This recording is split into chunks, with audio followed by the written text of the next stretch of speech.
Tyre rotations are something we recommend to get done at regular intervals. And it's another way you can get the most life out of your tyres, which could save you money on buying tyres sooner than you need.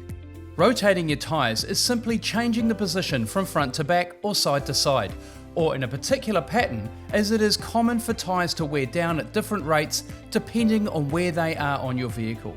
For example, front-wheel drive vehicles will often wear the front tyres a bit faster than the back tyres. By rotating the rear tyres to the front and the tyres that were on the front, moving them to the back, this slows down the rate of wear of the tyres that are now on the back.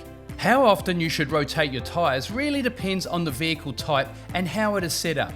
So please see your local wheel and tyre specialist to ask what is right for your ride.